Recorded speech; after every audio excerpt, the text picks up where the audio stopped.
Bwana Yesu asifiwe. Amen. Haleluya. Amen. Habari za kutokea Jumatatu. Naamini sote tu wazima. Amen. Na Mungu ni mwema na Mungu ni mwaminifu. Amen. So tumerudi tena kwa ibada hizi za Shilo. Sijui kama microphone yako inafanya. Umewasha?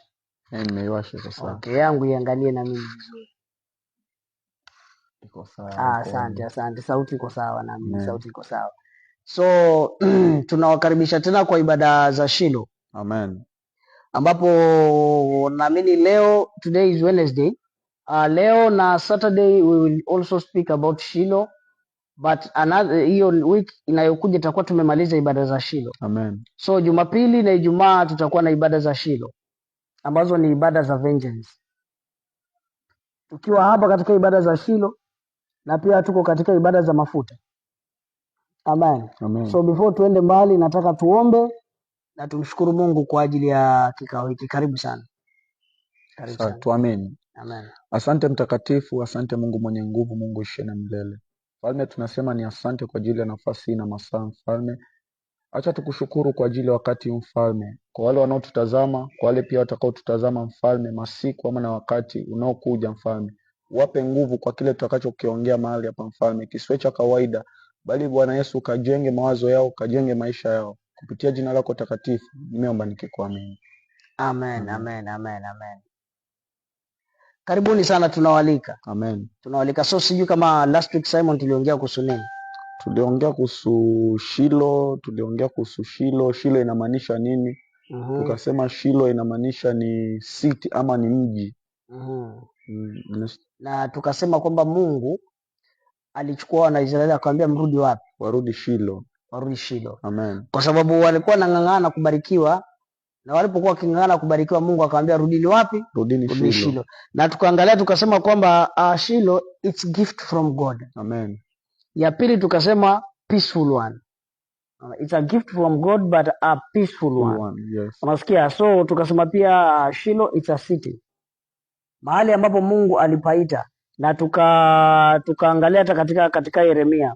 Mungu akawaambia wana wa Israeli kwamba rudini Shilo. Amen. Mrudi Shilo. Kwa hivyo Shilo ulikuwa ni mji wa maana na mji muhimu sana. Amen. Kama vile ulivyo Yerusalemu leo ndivyo ilivyokuwa Shilo. Amen. Na pia tukasema kwamba Shilo ndipo mahali paliyekuwa agano, ile sanduku la agano la Mungu. Amen. Hapo ndipo palipowekwa hilo sanduku la agano. Yes. Bwana Yesu asifiwe. Amen. So tukajifunza mengi na tukasema kwamba kama watu waliambiwa warudi Shilo, na pale ndipo atakapopata neema. Amen. Na pale ndipo atakapopata rehema.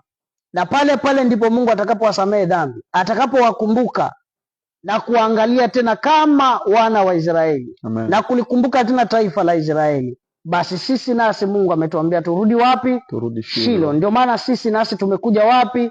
Shilo kwa imani. Amen. Manake sisi sio wana wa Israeli. Yes. Sisi sio si mbari ya Yakobo. Amen. Sio mbari ya Yusufu. Amen. Wala mbari ya Benjamini wala Isakari. Sisi ni wa Kenya na ni wa Afrika, watu wa taifa lingine tofauti mbali na Israeli. Hatuongei lugha moja, hatusemi lugha moja. Na hata kitabia ama tuseme culture zetu pia hazifanani. Amen.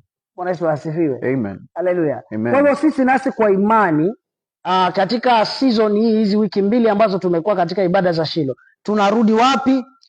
Tunarudi Shilo. Yes. Bwana Yesu asifiwe. Amen. Hebu tuende katika Yoshua 18 ama twende hiyo Yeremia 26:6 mwana. Yeremia 26:6 nasemaje? Yeremia 26:6. Nitasoma. Basi nitafanya nyumba hii kuwa kama Shilo. Nitaifanya nyumba hii. Walikuwa wamemwasi Mungu. Amen. Na ukumbuke Shilo walipokuwa wameitwa Shilo ili wabarikiwe, walipobarikiwa wakamwasi Mungu, wakamwacha Mungu. Yes. Na Mungu akawapiga, akawafukuza. Amen. Alipowafukuza, unaweza ukaenda ukachukua. Rudi na huko. Bwana Yesu asifiwe. Amen. Akaenda akawafukuza. Alipowafukuza na akawaondoa, akasema na nyumba hii mkiniasi nitaifanya kama nini? Kama Shilo. Nitaifanya kama. Kwa hiyo Mungu anapoamua. Asante sana kwa nafasi hii. kwa hii si unasema inafaa simu, akasema nyinyi nanyi mkiniasi nitawafanya kama Shilo. Na mji huu nitaufanya kuwa laana kwa taifa zote za dunia. Na makuhani na manabii na watu wote wakamsikia Yeremia hapo aliposema maneno haya katika nyumba ya Bwana. Ikawa Yeremia alipokuwa amekwisha kusema maneno yote, Bwana alimwamuru kumwambia watu wote. Ndipo hao makuhani na manabii na watu wote wakamkamata wakisema, bila shaka utakufa. Basi asante. Amen. Aliwafananisha kama mji wa wapi? Wa Shilo. Amen. Kwa hivyo hata mji ule uliobarikiwa, mji ule ulioinuliwa, tunaambiwa kwamba huo mji usiasi. Amen. Kwa sababu mji huo ukiasi, Mungu ataupiga, na akiupiga atawaambia wengi sana kwamba nitaufanya kama, tafadhali nifungulie hotspot, nitaufanya kama Shilo. Kwa sababu Shilo ulikuwa ni mji ambao umechaguliwa na Mungu, ni mji ambao Mungu ameuinua. Alafu ulipomwasi kwa sababu ya baraka, unajua wakati Mungu anapobariki, anapoinua mtu na kumtengeneza kuwa chombo ama kumfanya kuwa chombo, wakati wa kupiga wengine husema kwamba mimi wewe nitakufanya kama taifa niliyokuwa nimelibariki. Yes. Alafu baadaye niliponiasi nikaliondolea baraka zote. Amen. Kwa hivyo Mungu anasema jinsi anavyotubariki katika Shilo, ama jinsi atakavyotufungulia milango tukiwa Shilo. Amen. Hivyo hivyo tukimwasi ataikumbuka siku ya leo na atupige, na wakati akitupiga ataambia wengine kwamba nitawafanya kama Shilo. Bwana Yesu asifiwe. Amen. Haleluya. Amen. Kwa hivyo sisi naamini kwamba sauti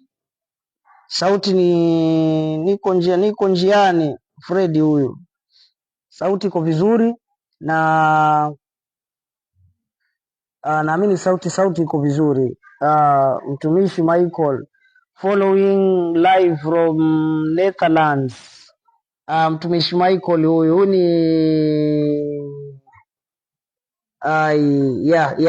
mtumishi Michael live from Netherlands. Huyu ni kijana mzuri sana, alikuwa akisimamia shirika fulani, na ni mtu ambaye ameokoka, na pia ni mhubiri pia. Yes. Na pia ana ari nzuri sana ya kusimama. Amen. Na nakumbuka kusimama na yeye hapa, kuongea na yeye, kushauriana mawili matatu, na kuna vile anavyotamani, na siku moja Mungu atamfanya kuwa kiongozi. Amen. Amen. Na wengi watamsikiliza, kwa sababu najua siku njema wanasema huonekana asubuhi, lakini sisi ningesema kwamba siku njema hufunuliwa na Mungu. Amen. Mungu ifunua. So Amen. Michael, Mungu akubariki sana from Netherlands.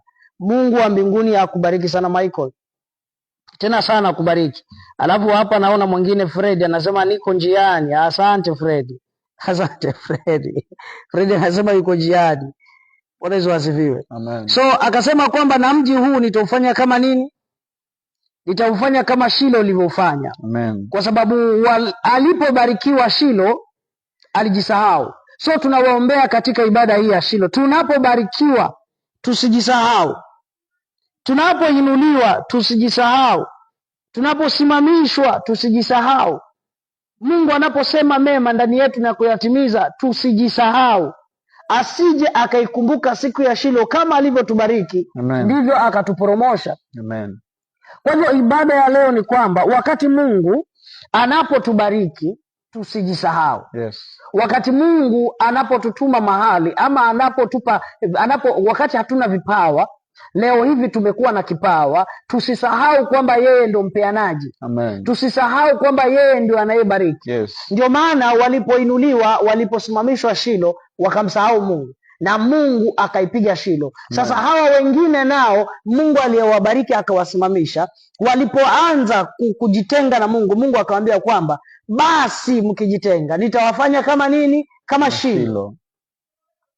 Kwa hivyo mji huu wa Shilo ina maana kwamba umekuwa mji wa thamani sana. Amen. Nimeona Michael hapa anasema amen Bishop, amen Bishop. Mungu akubariki sana Michael. Kwa hivyo tukiangalia hapa tunaona kwamba tunaona kwamba Mungu anapokubariki, Mungu anapokufanya kama mchungaji, unajua once huwa tunakuwa na humble beginnings, wakati hatuna kitu. Amen. Wakati tuko chini, wakati hatujulikani, wakati hatuna mtu anayetufuatilia, hakuna mtu anayetutazama kwa Facebook, hakuna mtu anayetazama kwa YouTube, kwa TikTok, hakuna mtu anayefuatilia, so huwa tunakuwa chini sana, tu watu wa kunyenyekea. Sasa Mungu anatuambia hata wakati nikiwainua bado mzidi kufanya nini? Kunyenyekea. Bado mzidi kunyenyekea. Wakati nikiwapiga adui zenu, nikiwaweka chini, msifurahi sana mkapita kiasi ya kwamba mpaka mkatenda dhambi, bado mzidi kunyenyekea. Kama vile tulivyokuwa katika shida, hivyo hivyo tunyenyekee. Amen.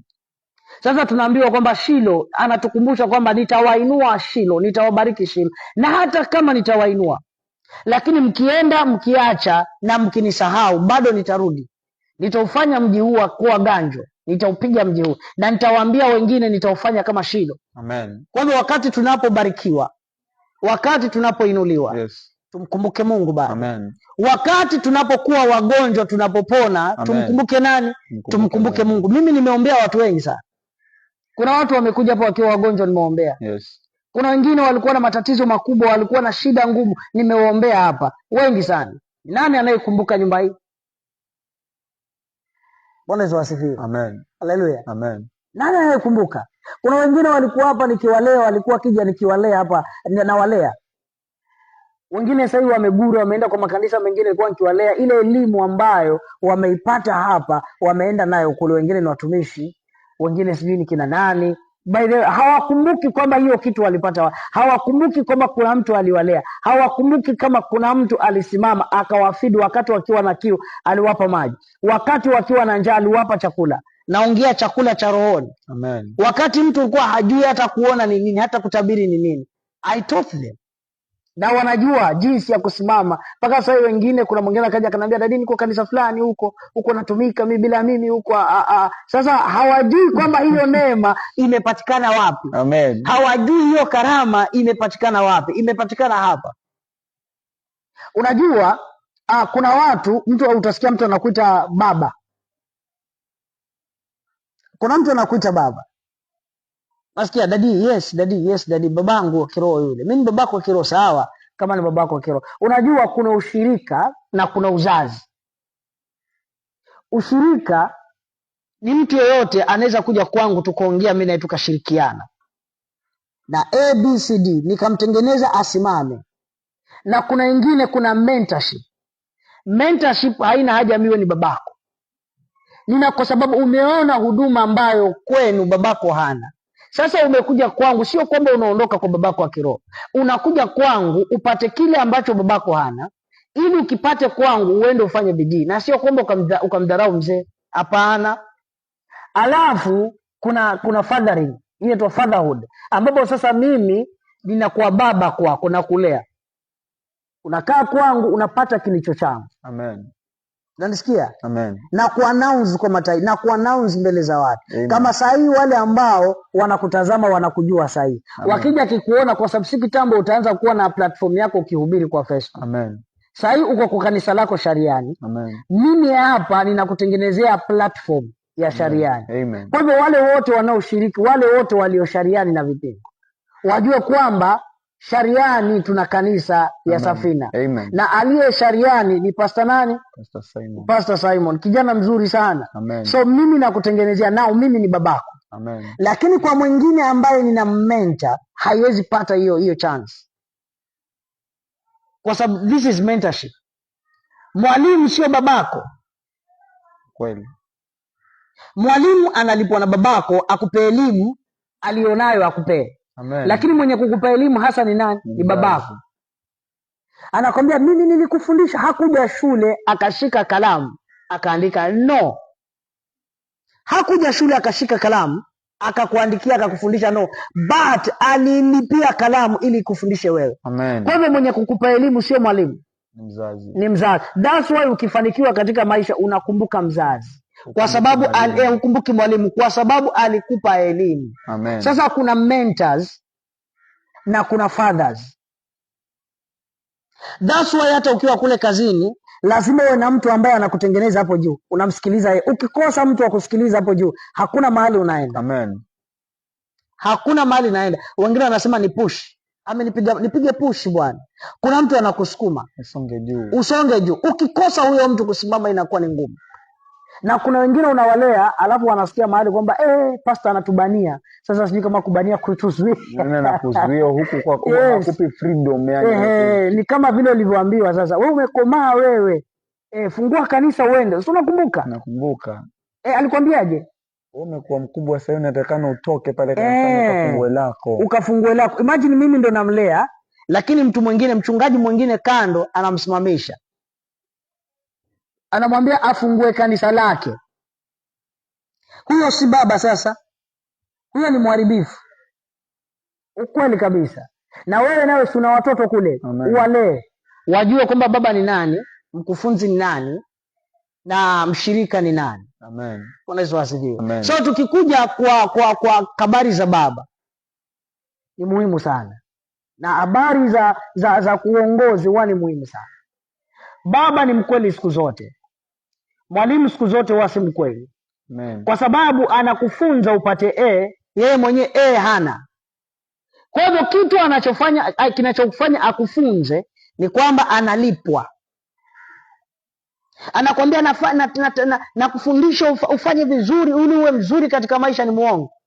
Anakufundisha kwa sababu analipwa mshahara. Asilipwe mshahara, uone kama atagoma. Amen. Sisi tunapata Kenya kila mwisho wa mwaka walimu wanafanya nini? Wanagoma. Nadhani mwaka huu ndo walimu hawakugoma na madaktari. Lakini mara nyingi sana madaktari mwezi wa kwanza, wa pili, wa tatu hapo walimu na madaktari wanagoma. Na watu wangapi wanakufa hospitali? Ni wengi. Mara tayari walimu wamegoma. Karibu na mtihani walimu wamegoma. Kwa sababu gani? Sio kwamba wanagoma kwa sababu kilichowapeleka shule ni nini? Ni fedha. Ni fedha. Ni kama kitu kimoja. Watu hawaelewi. When a preacher to be powerful. For you to be powerful, for a preacher to be powerful, this man is a miracle worker. Lazima kanisa lako liwe na wagonjwa ngapi? Wagonjwa wengi. Kwa hivyo nikimdai Mungu Mungu niponye watu. Kwa hivyo watu ni wawe wagonjwa ili waletwe ni waponye, ili Mungu ajulikane kwamba ni Mungu anaweza. Watu wazaliwe viwete ili kazi za Mungu zionekane. Ndio maana mmoja akamuuliza Yesu, huyu alizaliwa kiwete?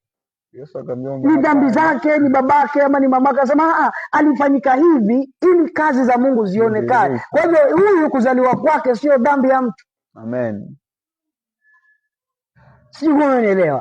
For me to be a powerful preacher, niende worldwide, lazima watu wagonjeke, waletwe ni waponye ili nijulikane kwamba nina upako. Amen.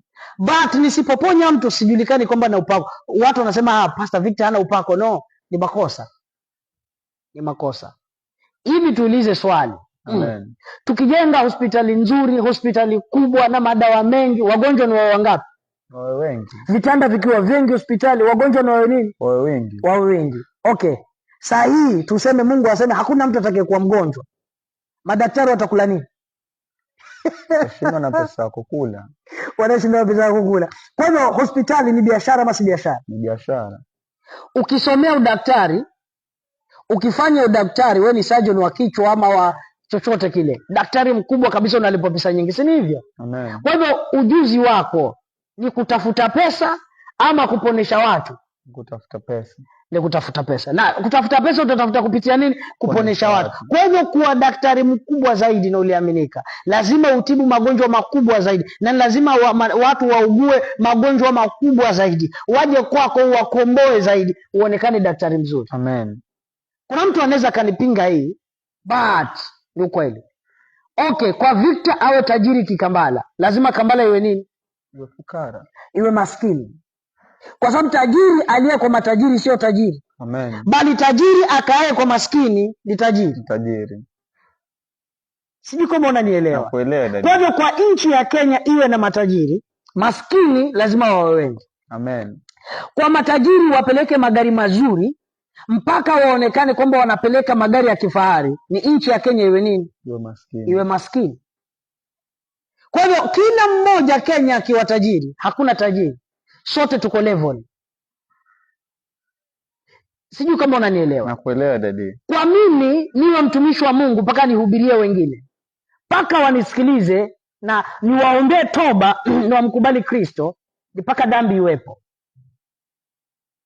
Kama hakuna dhambi, kama sio Eva kuleta dhambi, nisingelikuwa mhubiri, kwa sababu sote tungelikuwa tunakutana na Mungu wazi. Mungu anakuja kutokea mbinguni. Amen. Na anaongea na kila moja. Amen. So kwa mimi kuwa special mchungaji na Mungu kunipa kipawa cha uonaji ni kwa sababu ya dhambi. Kwa hivyo dhambi ikiondolewa, sina kipawa cha unabii. Hakuna aliye na hatia, hakuna aliye na dhambi, kila mmoja ni mtakatifu, kila mmoja anamuona Mungu. Je, kuna nabii hapo? Hakuna nabii. Kwa hivyo ukisikia mtu ni nabii ni kwa sababu ya dhambi. Amen. Ukisikia mtu ni mchungaji ni kwa sababu ya dhambi. Ukisikia mtu kwamba mimi natafuta kazi nipate fedha nijenge, ni kwa sababu ya ufukara. Kusingelikuwa na ufukara, hatungetafuta kazi. Amen. Kuna mtu anakuambia, mimi natafuta kazi kwa sababu mimi si fukara. No, ufukara umekusukuma utafute kazi. Hayawacha hiyo kazi uone, utafukarika. Unakaa kwenye ufukara. Kwa hiyo kila mmoja anayetafuta kwa bidii, anayefanya bidii, hujitoa mahali kwenda mahali. Amen. So naombea yoyote anayetazama ibada hii ya Shilo, yes, ikawa ibada ya mafuta. Amen. Na ikawa ibada ya kibali. Amen. Ukiona mahali popote unang'ang'ana kimaisha, kwenu kuna shida. Una laana fulani imekaa mahali. Okay, mwingine anasema mimi sina laana, kwetu hakuna laana. Kwa nini ung'ang'ane? Kwa nini ung'ang'ane? So anytime ukiona familia tunashindwa kupanda mahali, kuna shida inatusumbua. So we have to acknowledge that kuna shida inatusumbua, tupambane na ile shida, tuiondoe. Hivyo tu tuiondoe. Na tukishaiondoa ndio pale tunakuwa huru. Amen. Kwa sababu mahali palipo na dhambi ikiwa nyingi, mchungaji anapanda zaidi na mafuta zaidi. Amen. Ukweli tena sana. Ukweli kabisa. Yaani mahali hapo, we angalie mahali popote pasta ana kipawa cha kutabiri, mapepo yanakuwa ni mengi. Amen. Kila Jumapili lazima mapepo afanye yatolewe, kwa sababu kuna kipawa. Sasa unakuta kile kipawa chako ndo kinavuta wale watu waliofungwa ili wafunguliwe. Amen. Ni kama tukisoma habari za Yona alimlaumu Mungu kwa sababu ya Yona alipokuwa ametabiri wana Ninawi, kama ni Ninawi akisubiri kwamba watakufa.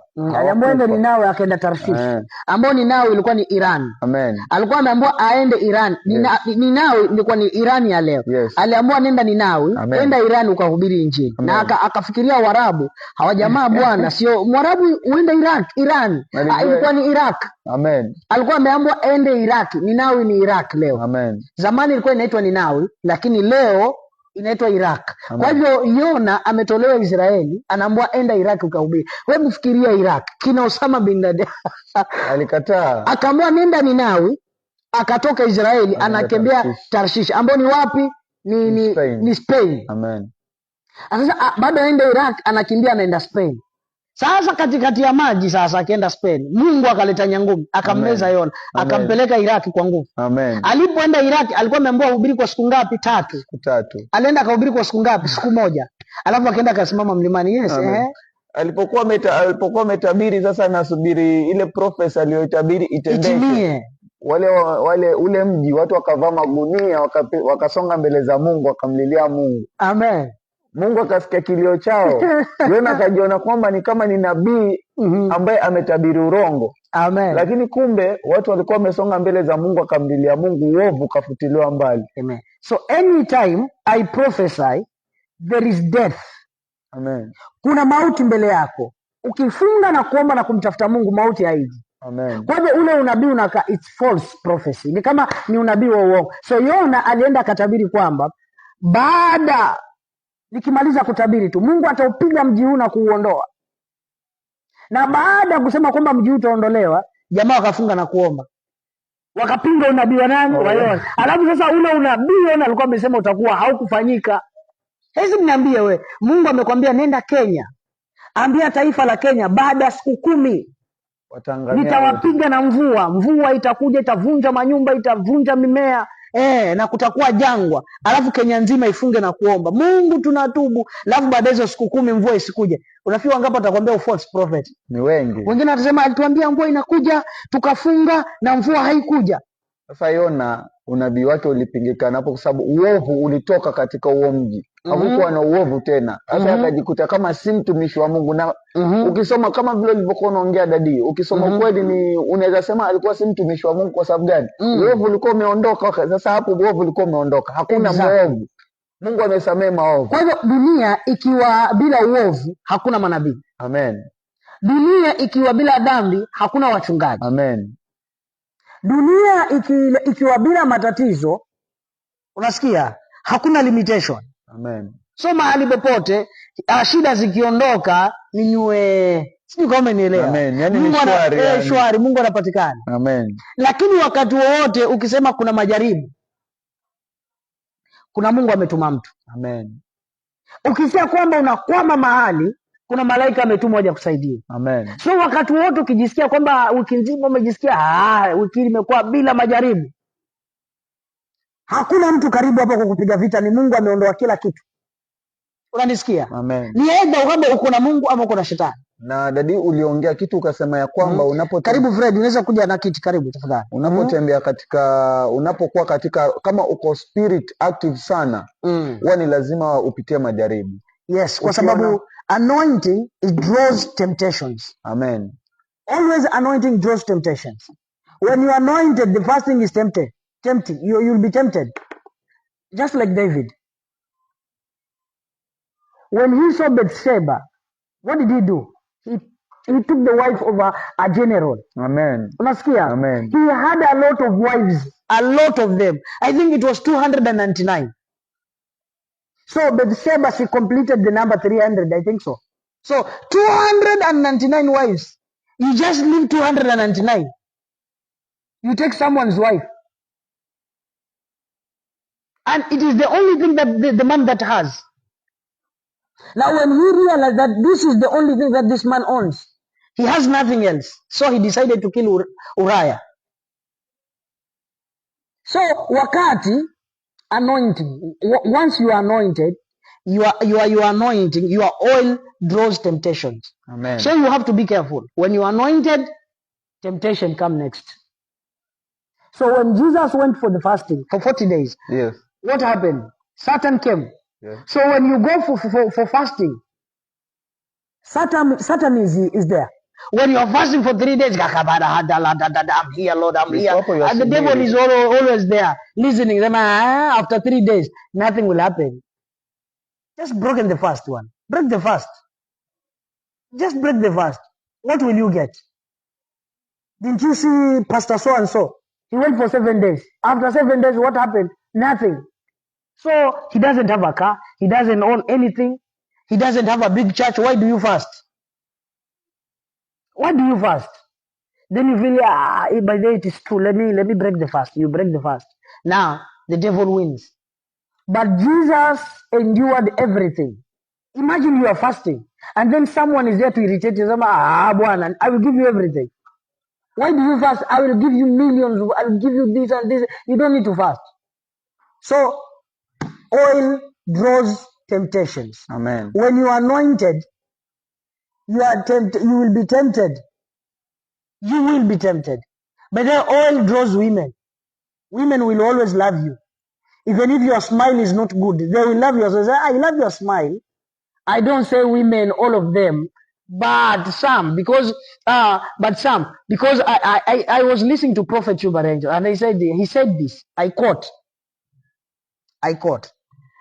Anointing ama oil draws women closer. So when you are anointed, when you will not be careful, you will see yourself loving women, because oil draws women. Amen.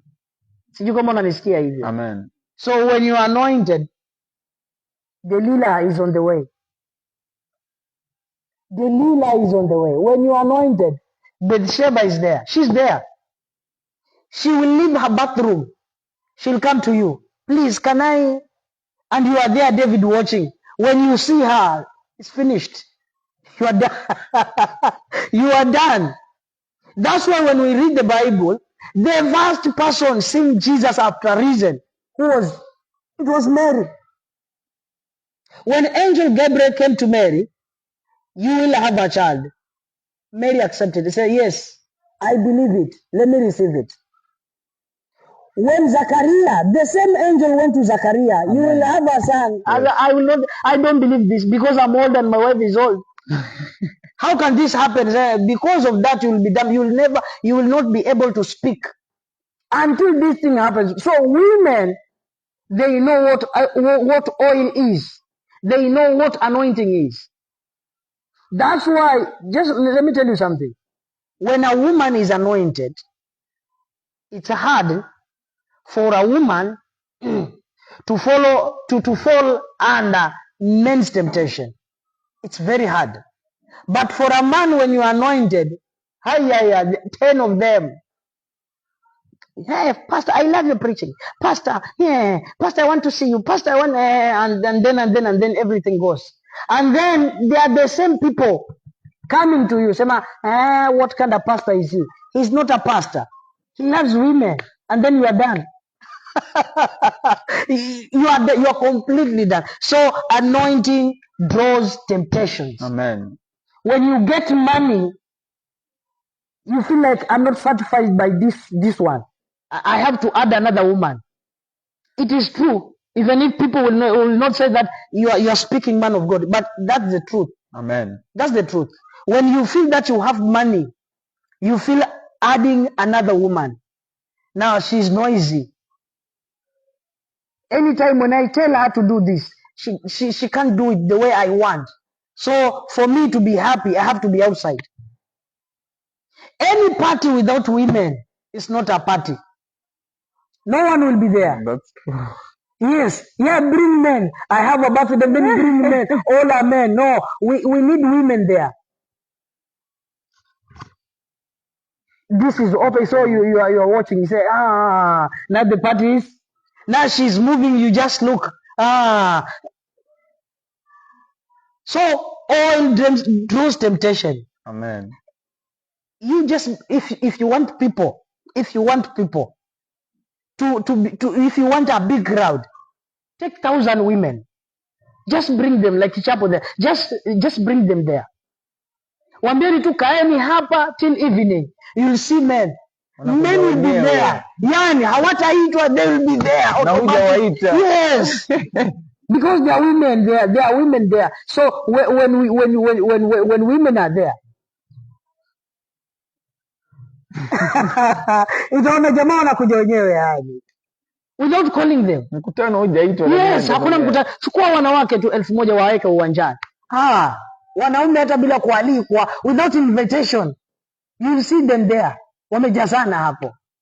Taking photo, taking videos. Amen. Amen. Women, Mungu awabariki sana. Utasikia ni mkutano wa mama na wanaume wako humo. Yes. Yes. So anointing ama oils, yani mafuta huweka wanawake karibu sana. Inakuweka karibu. Amen. Ni kama fedha tu. Mwanamume kuoa si sura, yes, si nini, ni fedha. Raha ndoa, amani ya ndoa ndani ya nyumba ni nini? Ni pesa. Usiniambie ni maombi. Ni pesa. So a foolish man will always pray, oh baba geuza mke wangu, mgeuze baba. We mpeleke shopping. Zageuzwa na pesa. Kamnunulie madresses 5,000, 7,000 hapo. Atafika nyumbani atakurukia. Anakuhagia. Anakuhagia, I love you. So if you want your wife to tell you that I love you, usimlazimishe. Bring gifts. Always bring gifts. Hata kama nikapaktika mabuyu. Asante mme wangu, asante mme wangu. Yes, lakini unataka uitwe mume ile hali you bring nothing. Hata ua lenyewe dude la ua kama ile udalipeleka ndani ya nyumba. Yes. That's the problem. Alafu nataka majina mazuri. Nilikuja nikakwambia if you want to make your wife happy, then this is the answer. Amen. Yesu asifiwe. Amen. Hallelujah. Amen. So tusiende mbali. Yes, hapa nimeona Alfred amefika, ndio huyo hapa Alfred. Amen. Karibu sana Alfred, amesema amen, amen. Alfred Mwangome, amen. Kunyenyekea chini ya mtumishi, kutii na kufuata anachokuelekeza ni vyema zaidi kuliko kujiinua na kuondoka kwa hali isiyoeleweka. But that is true. Unajua wengi hawawezi kusikiliza. Amen. Wengi sana wanapenda wapate, wakishapata waende. So kusikiliza ni vizuri sana. Tusome hiyo, tukisema tusome kidogo. Mtumishi Michael anasema very powerful revelation. God bless you, man of God. Mami Baya, amen. Nimechelewa leo. Karibu sana mami. Hata kama umechelewa, karibu sana. Amen. Karibu sana. Amen. Karibu sana. Amen. Amen. Ukisoma kama vile alivyokuwa anasema hiyo comment ya kwanza alipokuwa anaongea, ukisoma hiyo Ezekieli 28 hiyo kuanzia 14, ukisoma vizuri nasema wewe ulikuwa kerubi ufunikae. Ukisoma vizuri ulikuwa kerubi ufunikae, nami nikakutia ukatiwa mafuta. Yes. So ilihitaji mtu amtie mafuta. Kwa hivyo huyu aliyetiwa mafuta alinyenyekea. Exactly. So devil, shetani, inaongelea kuhusu shetani alinyenyekea na akamwagiliwa mafuta. But ilipokuja wakati katika kutembea kwako katika mawe ya moto, alipoona ile mafuta yamechemka ndani yake, yanafanya kazi kubwa. Amen. Akajisikia kwamba hapana, naweza hata akasema pia mimi naweza kukaa kama pale pale yule alyenipaka mafuta. Akajisahau kwamba ni mafuta ndio yanamfanyia achemke. Amen. Unajua kuna wakati nilikuwa namsikiliza Bishop Harrison Ng'ang'a. Nilipokuwa namsikiliza Bishop Harrison, by the way, ni bishop mmoja ambaye pia nampenda pa Kenya. Amen. Best. Angalie huyo mchungaji best. Kweli tena. Best. Nafanya bidii niende. Amen. Nafanya bidii niende. Amen. Nafanya bidii niende. By the way, Archbishop Harrison Ng'ang'a ni mtumishi mzuri sana. Amen. Tena na mafuta sana. Amen. Sasa siku moja anasema alikuwa na mwanawe wa kiroho pale kanisani, akihubiri, akinyosha mkono, watu wanaanguka kama vile ilivyokuwa kwa mzee. Amen. Fire! Watu fire! Sasa unajui kwamba ni yale mafuta baba aliamsha na aliweka ndani yako. Ni bwana. Sasa siku moja Bishop Harrison akatoka kaenda. Nadhani alikuwa kwa mkutano. Akasimama hapo akaangusha watu bwana, kila mmoja akajua yes. Paka wale ambao walikuwa nadhani Bishop alikuwa hajaombea, hawajapata watoto, wakapata watoto. Unasikia? Unavitu jipataje? Kiburi kinaanzia hapo. Bishop aliombea lakini baada mimi nikaja akaomba ruhusa. Nipe ruhusa nini nikasimama na kanisa langu. Akafikiria kwamba the same oil ita work there. Alienda the first week, second week, because it is there. Third week, 1 month, after a year, alisema inabidi arudi. Ndio akajua nili disconnect na mafuta. Ni kama vile hiyo engine ya gari imejiconnect na tangi la nini na mafuta na hiyo gari. Ati sikutaki mimi we tangi ya mafuta. Wanifana nini mimi? Tangi likanyamaza, hata alikuongea. Kwa hivyo mimi ni tangi, mimi nashika kutu. Mimi ni tangi na hivi. Okay, wendo wafunguliwa kila wakati, wawekwa oili, wageuzwa oili kila wakati, wendo wasifiwa, gari inaambiwa ni nini? Ni engine. Mafuta yamesauliwa. Mafuta, unajua uzuri wa gari ni nini? Ni mafuta. Ni engine, hata ni engine.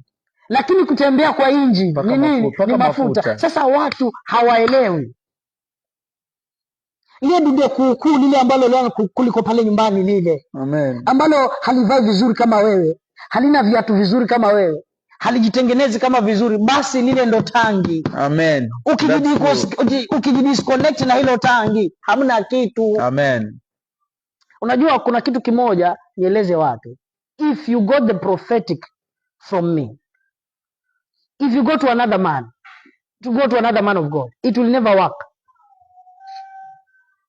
It will never work. And it will always cry, this is not your father. Victor is your father. Amen. You will, even if you pray, there is that thing that you feel, this man is my father. Yeah, it's like mimi nilikimbia nikatoka nikaenda, but a time came a cry in me that this man is your father. I will always speak of him. He's my father. Nabii George Katana. Amen. Amen. He is my father. Amen. There is that cry that is there. Mwingine, another son of mine, hashiriki hapa anasema naenda kokote niendako, lakini yani nasikia ni mimi roho yangu ni hapo. Amen. Unajua dadi, kuna kitu ambacho kinakuwa hivi, kinaleta tofauti ndani ya sisi watoto wa kiroho. Inaleta vipi? Inafikia mahali nimekaa na wewe muda mrefu, Mungu ameamua kunipa kila kitu ulichonacho wewe, amekimpact kwangu sababu tumetembea muda wote. Sasa inafikia mahali mimi, kuna wengine sitajua kwamba umewekea mikono, Mungu hakuwafungua kwa ajili yangu mimi niweke mikono wafunguke. Pale nitakapowekea mikono mimi watakapoanguka, pale mimi ndo nasema nini? Mzee hayuko powerful, mbona amemwekea mkono ule hakuanguka? Sasa unakuta ukianza ile ni kiburi kinaingia. Amen. Na kitu kingine nikakichunguza kwa mtoto wa kiroho.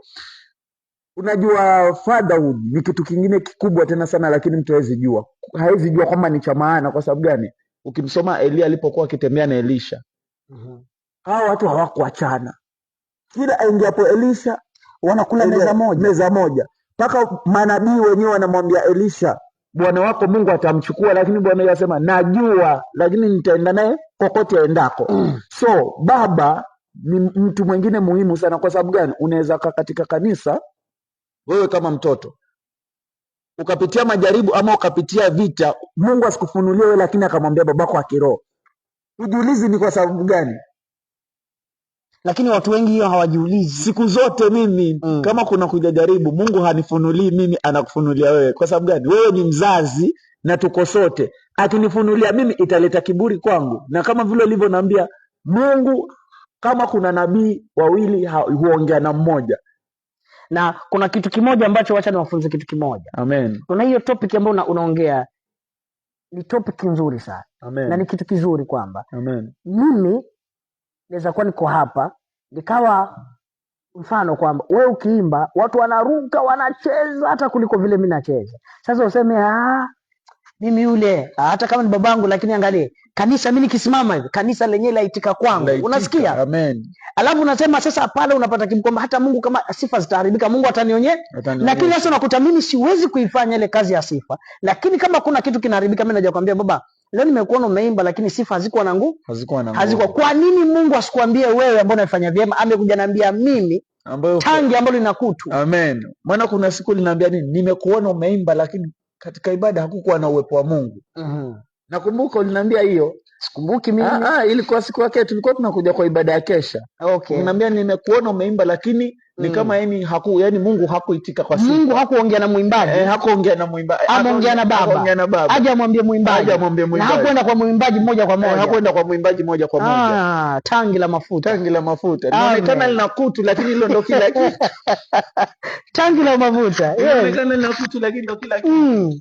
Alafu kulingana venyewe hivyo venye umeongea Pastor Simon is true. I remember I think ni ile last Monday tulivyokuwa live. Kama si last Monday tulivyokuwa live ilikuwa Friday wakati wa mafundisho ya watenda kazi. Lakini nakumbuka alisema kitu. Alisema okay, kuwa mtoto wa kiroho, acha nisongee sana huko. Alisema yani kutembea na mimi kama baba wako wa kiroho haimaanishi wewe utafanya nini? Utariti kile kilicho ndani yako. Amen.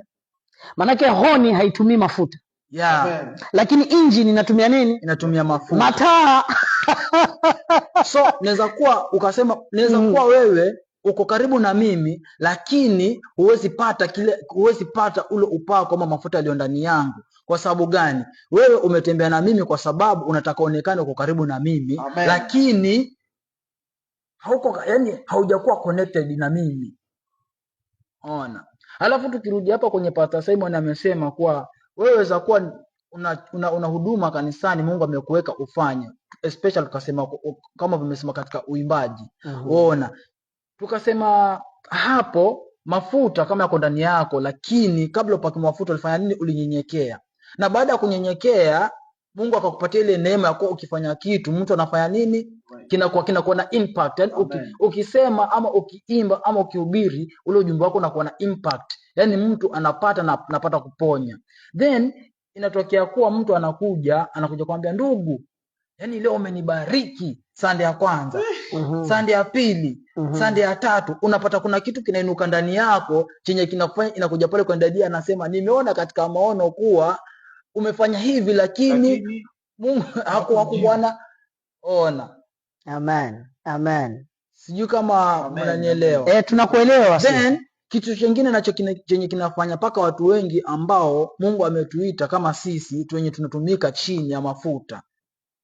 Ona, kuna ile ya kuwa mimi Mungu, kama venye nilivyokuwa kwa gari naja huku, nimeona Daduko naongea na Pastor Simon ya kuwa alikuwa kuna pastor mwenye, wewe ndio baba wa kiroho wa Pastor Simon, unamlea, lakini kuna mtu mwingine akasema kuwa wewe umekuwa sasa unafaa kufanya nini? Unatakana uende. Ni kama yeye ndo alimlea na si yeye na hajui. Ona, mimi okay, kulingana mimi naweza koti hivi. Sijasema huyo mtu alikuwa anatumika ama alikuwa anatumika vibaya, lakini ona, shetani anaweza tumia hadi mtu ambaye Mungu amemuita kupanda kitu ndani yako ili alete distraction kati yako.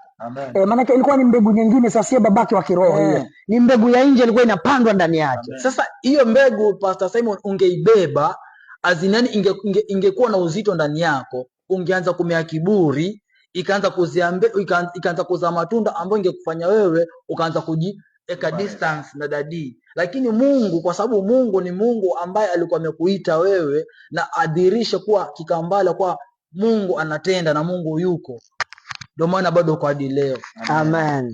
Amen. Kama nimeongea sana hapa, Fred Daddy ameongea topic nyingine ambayo ni nzuri, kwa sababu gani? Amesema anaweza kuwa ni mtumishi wa Mungu na akaingiwa na nini, na roho ya nini, roho ya kupanda mbegu nyingine tofauti. Kwa hivyo kwa mchungaji pia kunaweza ingia roho ambayo si nzuri, ambayo si ya Mungu. Yes, na akafanya kitu ambacho si cha Mungu. Mungu hajasema kifanywe. Amen. Na yule mtu akienda mbele za Mungu akawa bado ni mtumishi wa Mungu. Amen. Kama wale manabii, kuna kitabu nabii kijana na nabii mzee. Amen. Mmoja alitumwa na Mungu. Akamwona kutuma, nenda kwa Yeroboamu. Ukamwambia Yeroboamu kwamba katika madhabahu hii kutazaliwa kijana ataitwa nani? Ataitwa kama ataitwa nani? Yosia, ataitwa Yosia. Kutazaliwa mfalme kutazaliwa kijana ambaye ataivunja madhabahu hii. Na ishara hiyo ni hivi. Majivu yataanguka na majivu yakaanguka. Mfalme alipoona huyu bwana atabiri mabaya, akasema mkamateni, mkono wake ukafanya nini? Ukaanguka. Yule nabii akauchukua nabii akauchukua kafanya nini? Akauregesha. Alafu Mungu akamwambia yule nabii kijana, ukienda usikule. Amen. Wala usikunywe maji, wala usilale kwa nyumba ya mtu yoyote. Amen. Nabii yule mfalme akamwambia njoo kwangu kule. Akamwambia Bwana ameniambia nisikule. Kunywa maji akamwambia Bwana ameniambia nisikule. Alafu njiani kukatokea nabii mwingine mzee. Amen. Aliyetokewa na malaika akamwambia nenda ukamwambia nabii kijana aje kwako ale na anywe. Amen. Unasikia? Amen. Yule bwana alipomwangalia yule nabii mzee akaona upako wa kinabii. Amen. Akimchunguza katika ulimwengu wa kiroho ni nabii kweli kweli. Mpaka akiangalia hivi anaona malaika. Akasema Bwana amemleta malaika. Ameniambia urudi kwangu ule na unywe. Unasikia? Bwana alipoona malaika wamemzunguka akapiga ingie. Alipoingia sasa akala akanywa, kama nabii yule alimwambia Bwana amekwambia uje ule. Akasema Bwana ameniambia vile umekula na kunywa kuna simba na kungoja kurarua kuue. Anasema hata kurarua lakini atakuwa. Na alipotoka kweli simba kamtokea njiani akamrarua kafani akakufa. Kwa hiyo kama sio babako wa kiroho lakini bado ni nabii, anaweza akakumislead. Amen. Kwa sababu mimi kunaweza kuja mtu ambaye si mwanangu wa kiroho lakini nikimwangalia nguvu zake pale nimwambie toka hapo mahali unapokaa. Tafuta kanisa ufungue. Mimi si babake, na akifungua kanisa mimi sitakumfuatilia, sitamfundisha, sitamuelekeza. So that's a miss. So kuna wakati mwingine mtu anaweza kuangalia ile potential akasema akikuangalia Simon anaona malaika wamezunguka afa kwambia babako akiroa na kutumia vibaya, toka. Kuna wanawake ambao bwana zao hawana kazi, hawana kitu, lakini mwanamke ana bidii. Amen. Na watu wakamtia maneno, bwanako hatafuti, wewe ndio unatafuta, unalipa nyumba, unafanya nini? Yes. Muache huyo bwana. Kumbe uhai wako uko ndani ya huyo bwana. Amen. Kumbe Mungu anakubariki kwa sababu ya huyo mwanamume, alafu unajidanganya unaacha huyo mwanamume. Sijui kama unanielewa. Lakini people are right wakisema mwanamume ni mvivu. It's true, very true kwamba mwanamume ni mvivu. Amen. Na ni kweli ni mvivu, lakini Mungu amekupa yeye ili akuinue wewe. Lakini watu hawaoni. Kwa hivyo kunaweza kuwa watumishi wa Mungu hapo. That's why niliota siku moja I used to listen many preachers. Amen. Nasikiliza huyu anasema kwamba usitoe sadaka. Huyu mwingine anasema toa sadaka. Huyu anasema ukiuza maji kanisani ni dhambi. Huyu mwingine anasema ukiuza kanisani maji si dhambi. Alafu kuna mwingine anasema maji hayaruhusiwi kabisa. Pako najiuliza sasa, Huyu amesema maji yanaruhusiwa lakini hayastahili kuuzwa. Huyu mwingine anasema kuuza si dhambi. Huyu mwingine amekuja amesema kabisa haviruhusiwi. Alafu ukiangalia yule amesema kuuza ni dhambi, anatumika na Mungu mpaka viwete wanatembea. Amen. Yule ambaye anauza viwete wanatembea. Na yule ambaye ameakashifu yote haya mawili pia viwete wanafanya nini? Wanatembea. Sasa you are confused. When we go by miracles, we are doomed. Yaani tukienda tukifuata wachungaji kwa sababu ya miujiza tumepotea. Amen. Leo nitatukana pasta fulani kwa sababu anauza vitambara, kwa sababu babangu hauzi vitambara. Inanihusu na nini? Haikuhusu. Fuata babako wa kiroho. Amen. Usipofuata mchungaji wako utatukana watu. Amen. Ndio pale utaambia toka hilo kanisa la kwenu. Njoo kanisani kwetu, pale kwetu kuna Mungu. Akijafika hapa anakuwa mshirati. Akijafika hapa amefanya ushirati ama uzinzi, mimi namfanyia namfukuza. Toka hapa sikutaki. Huenda pasta wake alimuona ni mzinzi akamvumilia na kila siku anamwambia Bwana najua siku moja utamgeuza huyu. Amen. Utamgeuza. We don't know. Lakini topic umekuja ni nzuri. Amen. So kuna wakati kuna watu ni wachungaji na wanaweza panda mbegu mbaya. Amen. Ni kwa mfano kama leo nimeombea mzee. Akanambia alienda Mombasa, akapata mchungaji huko. Akamwambia nataka nikuombee na mafuta na chumvi. That's good. Lakini mafuta ambayo atamuombea ni ya mbono. Castor seeds, zile mbono. Mafuta yake. Sasa akaambiwa kila jioni anywe kifuniko kimoja.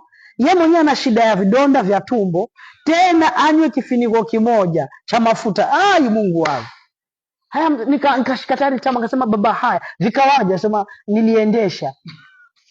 Yaani niliendesha lakini kila siku naendesha, lakini kwa sababu nimepewa maagizo kila siku nakunywa. Nikakunywa mpaka mwezi mzima. Naambia vikawaje?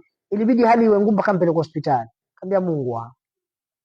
Sasa huyu aliombea mafuta si vibaya. Si vibaya kabisa. Sasa ameombea mafuta na chumvi sio vibaya. Huenda kwamba alinywesha watu 2 3 wakapona. Amen. Sasa naambia wewe mafuta ya mbono ukinywa, hayo yenyewe ukipaka kwenye nywele zinakala. Zinachomeka hizo nywele zinapendeza. Wakati mwingine nywele zinakuwa nyeusi, alafu waingiza tumboni, bado ni na una vidonda vya tumbo bado ni. Mimi nakuombea mafuta bado nikwambia ujipake unakunywa. So kuna wengine wakikunywa wanapona. So ukiona mchungaji anaambia watu kunyweni mafuta, usimkashifu. Huenda ni Mungu amemwambia. Lakini there are wrong people going to the wrong church drinking oil. Alafu wanafanya nini? Wanaendesha. Unaona vidonda vya tumbo, si mwambie yule mchungaji, baba, mimi na vidonda vya tumbo. Nikikuleta kitu cha mafuta huwa na vidonda vina. Kwa hivyo kama sitaweza kunywa naweza nikafanya nini? Wewe bila kuuliza unataka kuchukua na kunywa, alafu wachungaji wanatukana. So wrong advice, wrong time, wrong moment. Amen. So tusiende mbali sana, poleni wale ambao walikuwa wanatazama ibada za Shilo. Amen. Mungu awabariki. Mafundisho haya yote ni kwa ajili ya Shilo. Amen. Amen, amen. Naona thumbs, naona loves nyingi. Mungu awabariki tena sana. Tena sana. Kwa mfano kama kuna mtu ana swali anataka kuuliza, anaweza akauliza. Amen. Unaweza ukauliza tu. Na mzee huyu alipoombewa aliambiwa lete chumvi na mafuta. Alipoleta chumvi na mafuta, then akaambiwa aweke 500 kwenye Biblia. Je, ni sawa?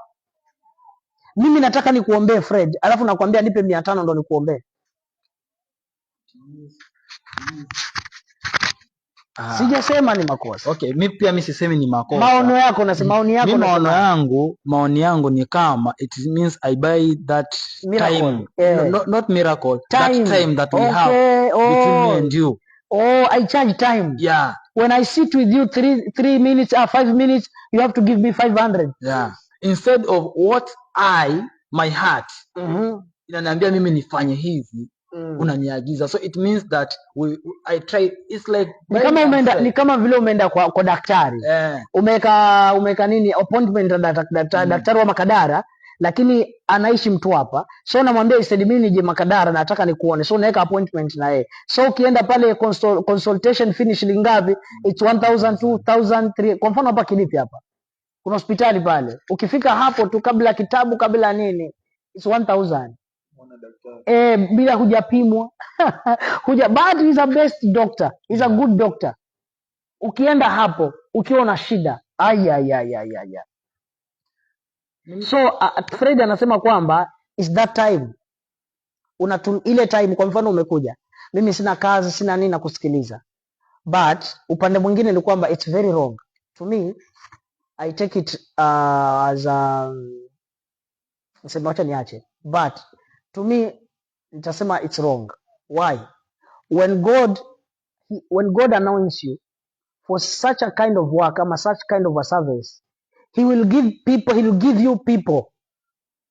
What atakupa, he will give you people to provide for you. You will not beg. You will not beg. For example, now you just come for a job. You don't have a job. Amen. And then you just come say, Pastor, pray for me so that I may have a job. So if I need 500 from you, where will you get the money? And you don't have a job. Where will you get the money? The first thing you just told me that you don't have a job. You don't have work. So it means that you don't have money. Yeah. At the time you don't have money is the time that I need money. Yeah. Where will the money come from if I don't have a job? If I don't have a, kwa mfano niseme kwamba if you take a loan, this is my opinion. This is my opinion. Don't take 10% from the loan. Don't give me 10% from your loan. That's loan. That's not your money. That's not your money. Ni pesa umeichukua mahali. It will be yours after you are done with the loan. Yeah. Like you will count it, this is mine. So huwezi enda chukua loan ya 50,000 unataka ufungue biashara, mimi nami nataka 5% hapo ya 5,000. Sasa nimekupunguzia hiyo pesa, mwenyewe tayari huna uwezo wa kulipa. Ni biashara ifunguliwe ndio ulipe polepole. So loan haina 10%. Hakuna mahali kwenye Biblia imeandika loan ina 10%. Hakuna. So mtu kichukua loan huwezi toa 10%. So mtu akiwa ni mgonjwa amekuja nimuombee, I will not charge money. But I will take offering. But the offering is money. And charging is money. But there is a difference here. So offering is your decision. Amen. I've just come, but this is my offering. Yeah. Nimekuja, but in my heart, I chose to do this. Not for me, give me 500. No. This is my offering. For God to remember my problems. For God to remember my troubles. This is my offering. Nasikia? So for Jesus, for us to be saved, he died. He chose to die. Amen. He chose to die, and he chose the way to die. I'll be crucified, and that is my choice for you to be forgiven. Amen. So I'll give 50 bob for me, for my business to nourish. Unasikia? I'll give 100 bob for this and this and this. So it's your decision. Amen. It's your choice. But there is no need for me to tell you that you have to. There is no must. Sawa? Amen. There is no must. So ukiambiwa kwamba toa bila kusukumwa, fanya bila kusukumwa. Sadaka ya hiari. Roho iliyo radhi kufanya bila kulazimishwa. Sadaka ina muhimu wake na kutoa kuna muhimu wake. So sio lazima. Njoni kuvunja maagano. No. Nipe 200 ni kuvunja, nipe 2,000 ni kuvunja maagano. Wako wachungaji wanafanya hiyo. No. Sijasema ni vibaya, but it goes like this. Ukiwa umesemekana una madhabahu, wewe mwenyewe unachagua sadaka. Mimi nitachukua sadaka 2,000, 1,000 nivunje madhabahu, inakubalika, lakini si mimi nikwambie nipe 5,000 ni kuvunja madhabahu. Hayo madhabahu yasipovunjika, utabidi uje dai nini 5,000 zako? As simple as that. Kwa sababu ukinipa 5,000 nimekuhakikishia kabisa madhabahu yanafanya nini? Bwana ameniambia ukinipa 5,000 unavunja madhabahu. Sawa, nitatoa hizo 5,000. Kwa mfano niko tokea mchungaji ananiambia ukweli, Bwana ameniambia kwamba ukitoa 30,000 nitakupa jet. Sinatoa tayari mimi jet. So for me to own a jet, I have to be a billionaire. Amen. Jambo la kwanza niwe na airport. Amen. So for me ukiniambia kwamba the Lord has showed me that he will give you a jet. So it means that jambo la kwanza, you just told me that he will make me a billionaire. Amen. For me to own a jet. Amen. Hata niletea jet tu while I'm broke. No. So I am a billionaire. I'll have companies. I'll have vitu vingi sana. So you have just told me that Mungu atakupa mabiashara na manyumba na mapesa mengi na atakufanya ujulikane. So for the Lord to give me a jet, for what purpose? For me to travel. So ameniambia kwamba atakutuma kwa nchi na nchi ukahubiri. Amen. That's the answer. So sasa nauliza Mungu, Bwana ulisema utanipa jet ya kazi gani? No. Once the Lord, he will tell me that, Victor, I'll give you money this month. I'll give you money. I'll choose people. I will anoint people to stand with you this month. I know there is a crusade. The Lord will never give you anything for nothing. Amen. When he gives you money, it's for a reason. Amen. Yes, if you are alive today, he just made you alive for a reason. Amen. So unasema wewe nashukuru Mungu amekuweka hai kwa sababu ya sababu. So when you are working is for a reason. Kuna vitu wanashangaa. If you see someone anasema anang'ang'ana kujenga. No, is that house is not for you. Amen. It's for your kids. Yeah. When you do business, you will not enjoy the money. When you work, you will not enjoy the money. There are people enjoying the money. They don't work, they just eat. They go to school, they come back, they do everything. Nasikia. So when I have a job, when I have a house, hebu imagine, kwa mfano sahi, nijenge mpaka nifikishe miaka 60, alafu niseme hofu nimejenga, wacha nikule pesa. How many years? Takuwa nimebakisha. Only 20. Sasa angalia, siwezi peleka gari nikainua. Kwa hivyo nimeacha kina nani? Watoto. So ukijenga sahi Fred unang'ang'ana kujenga ni kwa ajili ya vile vijamaa. Yeah, it's true. Ukijenga sahi unajitafutia ni kwa ajili ya hivyo vijamaa. Amen. Sahi ukisema unasimamisha kanisa, unasema nataka kanisa tuijenge. No, unajengea mchungaji ambaye hajakuja bado. Yeah. Hajahubiri bure, hajapata maspika yako hapo, microphone ziko hapo, kila kitu kiko hapo. That man will never struggle. That's called work. So work in other meaning is like it's demonic. It's not from God. It's a curse. So if you work, it's like a curse. So you are earning in a place where you are not supposed to be earning. It was supposed to be free. But now you are toiling to get it. So it's a curse. Yeah, it's under a curse. Kwa sababu imelaniwa ardhi. Kwamba na ardhi imelaniwa. Na utalima kwa jasho. Ni baraka ama ni laana? Kwa hivyo ukijiona unaenda kazi ukirudi jioni ni nini? You are supposed to be free. You are at home morning till evening. Ukisoma hapo kitabu cha Mwanzo, hapo kuanzia Mwanzo, Adamu alikuwa anazunguka katika bustani ya Edeni kuanzia asubuhi mpaka miguu juu. Kisha alafu Bwana Mungu anamletea wanyama, anamwambia wape majina hao. Hao wote wape majina. Namaanisha huyo mtu alikuwa yuko free kwenye bustani ya Edeni, anatembea huku na huku bila shida yoyote. Amen. Naona hapa Simon anasema nashukuru nimefika nyumbani salama. Ye ameniona, nimemuona mahali akanambia anaelekea nyumbani kuangalia familia. Asante. Nashukuru nimefika nyumbani salama mtumishi. By saa 10 nilikuwa nimefika. Nasikiliza nikiwa Rare. Mungu akubariki sana. Salimia Rare huko, salimia mama, salimia Rare. Na naombi huyo kwamba twende Rare tukafanye crusade. Ama Rare tupeleke kanisa. Rare tupeleke kanisa. Yes. Simon tunakuja huko. Amen. Tunakuja Rare kwa kanisa kwa jina la Yesu Kristo ishe milele. Alafu hapa mtumishi Michael na kuelewa pastor. Amen. Mungu akubariki sana Michael. Mami Baya, amen. Kazo Presh, amen. Margaret watching, huyu ni mwanangu huyu. God bless you dad. Nimechelewa leo. Karibu sana Margaret. Rabai nasemaje huko Rabai? Rabai pia tupeleke kanisa na. Amen. Nishawaona, I saw in the dream that I was from Rabai. Nimetoka kuweka kanisa, kuna mtu anahubiri. I think is glad anaenda huko. Amen. So Rabai huko kutakuwa na Safina pia. Amen. Na dadangu. Acha nimuongelee kidogo. Is very powerful. Glad. Ni msichana mwingine ambaye ni wa maana tena sana katika ulimwengu wa kiroho. Unaweza muona kama ni mdogo kweli, lakini kabla useme amen yeye amefanya. Amesema amen. Amen. Amesema amen, alafu anatabiri dadi. Ule kweli. Pastor Gladys anatabiri. Pastor Gladys na macho yaona. Anatabiri na anahubiri. Yes.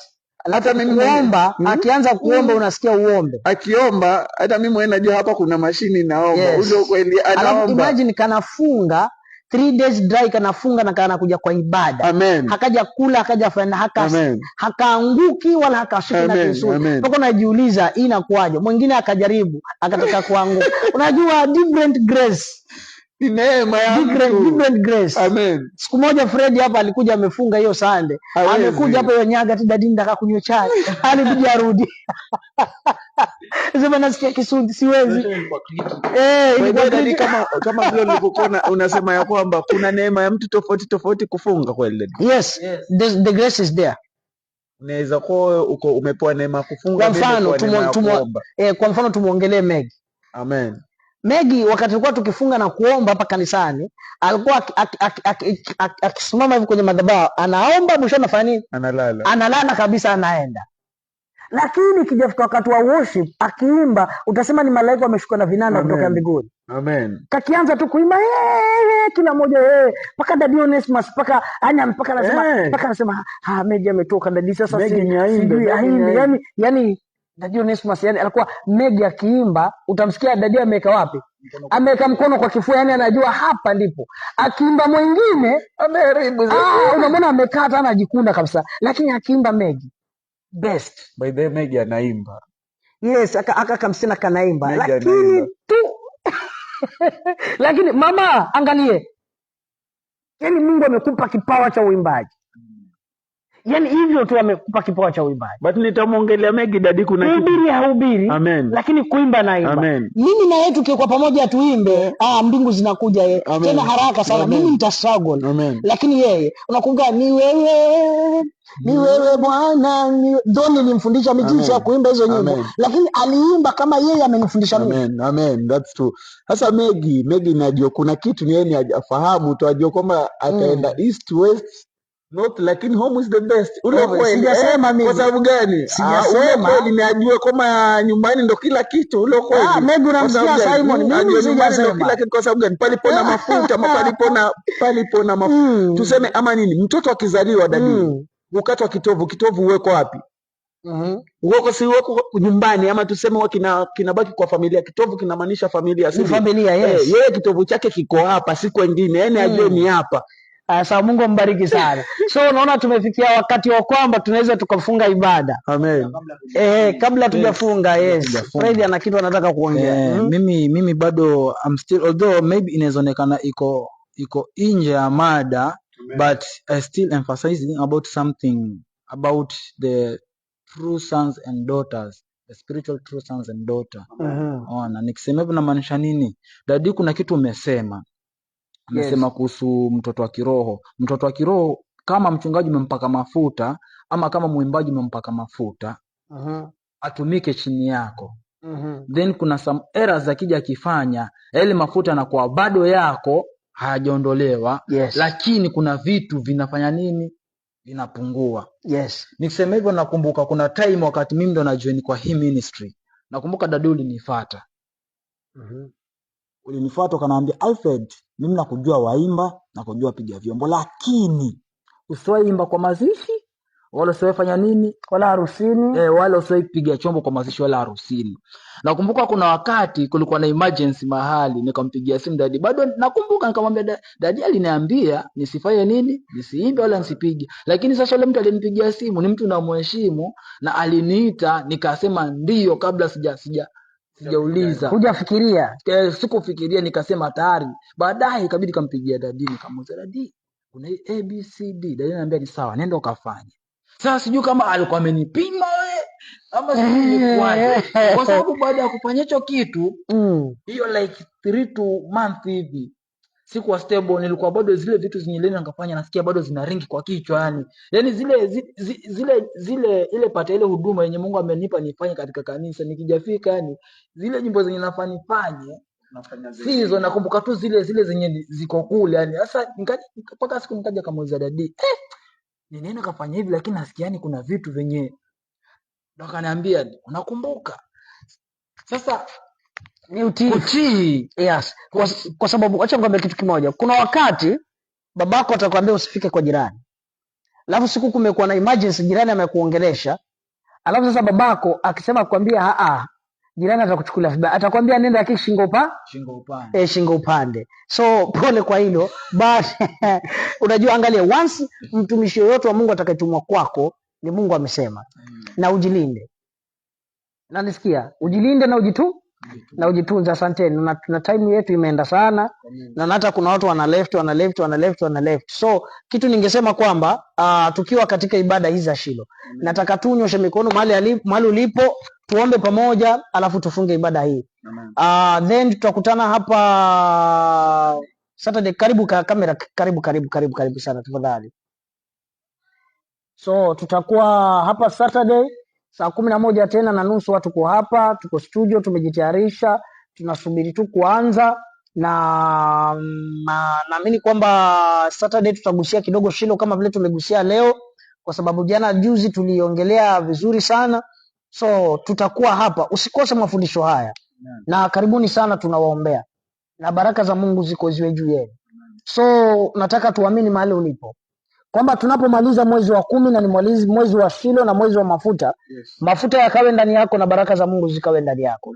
Na pia tukasema kwamba tutakuwa tunaombea watu walio wagonjwa, na watu ambao hawasikii vizuri. So kama kuna mtu ni mgonjwa ama kuna shida ambayo unapitia mahali, na kuombea kwa jina la Yesu Kristo ishe milele. Mungu akuponye. Amen. Na Mungu akufungue. Amen. Na kama kuna kitu kinakusumbua, hiyo kitu ikuondokee, na hiyo hali iondoke kabisa. Amen. Na hiyo kitu isionekane tena kwa jina la Yesu Kristo. Amen. So mahali uliponyosha tu mikono, nataka tuombe kwa jina la Yesu Kristo. Baba, katika jina la Yesu Kristo, kuna watu wanatutazama, wana ndugu ama wazazi ama jamii nyumbani wakiwa ni wagonjwa. Katika ibada hii ya Shilo, ninaomba Bwana Yesu watembelee hiyo familia ukawaponye. Baba, katika ibada ya Shilo, ninaomba ukawafungue na kuwaeka huru. Natangaza neema hata wale walio katika kazi. Bwana Yesu watembelee katika kazi zao. Watembelee katika mandhari yao. Kuna wale ambao wametafuta Mungu wa mbinguni, ninaomba ukawajibu maombi yao. Kuna wale wametamani maombi yao yajibiwe, Baba nenda ukayajibu. Katika jina la Yesu Kristo, wafunike na wingu lako la amani, wafunike na wingu lako la upendo, wafunike na nguvu zako za mbinguni, wafunike na baraka zako Yesu Kristo. Baba, ukawatendee katika jina la Yesu. Ukawatendee katika jina la Yesu. Baba, ninawaombea wote wanaotazama, uwazunguke, uwalinde, uwatetee, uwapiganie, uwashindanie, uwasimamishe katika jina la Yesu Kristo. Baba, ninaomba uponyaji ndani ya maisha yao. Naomba uponyaji ndani ya kazi zao. Naomba uponyaji katika biashara zao. Naomba uponyaji katika kila kitu wanachokifanya. Baba, watembelee. Yesu, watembelee katika ibada ya Shilo. Kitu chochote kinachowatafuta Baba kitafutwe, kipigwe. Hizo roho zinazowatafuta, radhi ya Jehova ishuke ikapige kila roho, kila madhabahu na kila ngome zote za giza katika jina la Yesu Kristo. Asante Bwana Yesu, maana ni mwaminifu. Asante Mungu wa mbinguni, maana ni mwema. Walio na ndoto chafu, ndoto hizo ziondolewe. Walio na ndoto ambazo hazieleweki, hizo ndoto ziondoke. Watakase na